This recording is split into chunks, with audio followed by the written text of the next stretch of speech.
ام بقالها سنين بتتعذب تروح مكان مغارة ابنها وتفضل تنده عليه. انا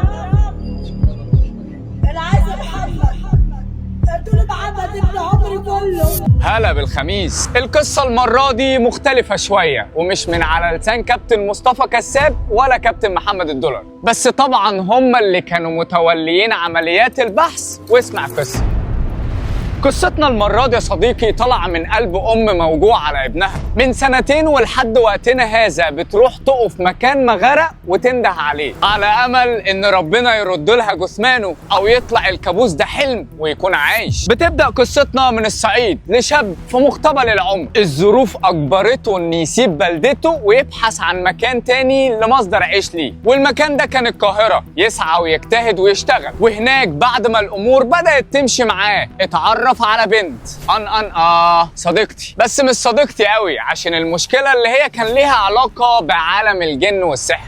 وبدأ محمد يتوه في دوامة. محمد كان شاب طيب ومحترم، مش بيعرف يعمل مشاكل ولا بيعرف يرد، وقلبه ضعيف. هتكتب ان محمد غدر من الدنيا ولا ما تحملش الدنيا؟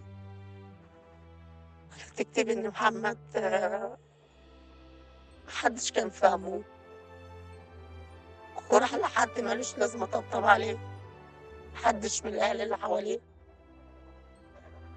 ولا تكتب عيل كان قلبه طيب وكان داير في الدنيا مش عارف هو بيعمل ايه؟ عارف بقول لك كده ليه يا صديقي؟ عشان فجأة وبدون أسباب بعد فترة من العلاقة السامة دي يروح على كوبري قصر النيل ويكلم أمه ويرمي نفسه في النيل، وتبدأ عمليات البحث. كابتن مصطفى كساب بيقول على مدار 60 يوم من البحث في كل مكان متوقع وغير متوقع على أمل العثور على جثمانه، بس للأسف كلها باتت بالفشل. خليني أقول لك يا صديقي إن أي بلاغات بتيجي بلاغات انتحار ده بيكون أصعب حاجة على الغواصين، لأن اللي بيحصل مع الغواصين تحت المية حاجات لا يتخيلها عقل ولا يتحملها قلب. يعني مثلا موقف من المواقف ومثال صغير حصلت مع غواصين كتير وفي بلاغات المنتحرين. ينزلوا الغواصين في مكان موقع الغريق ولازم وبدون اي مقدمات يجي يخرج من الميه يلاقي جسمه مجروح وبينزف دم، والغواص بيبقى مش عارف مصدره ايه. تحت الميه انت تمام ومفيش الم، تخرج من الميه تخلع المعدات وتخلع البدله، فجاه جسمك مجروح، والغريب ان البدله ما فيهاش خدش. ام الشاب محمد بقالها سنتين بتتعذب، وكل فتره بتروح المكان هناك من مكان مغرق ومن اعلى كوبري وتفضل تنادي على ابنها. وقعدت تكتب يا مصطفى مش عارفه اكتب اي كلام.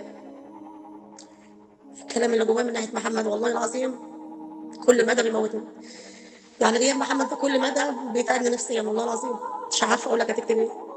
هتكتب حاجات كتير قوي، حاجات كتيره مش عايزه اكتبها، ده عايزه احساس.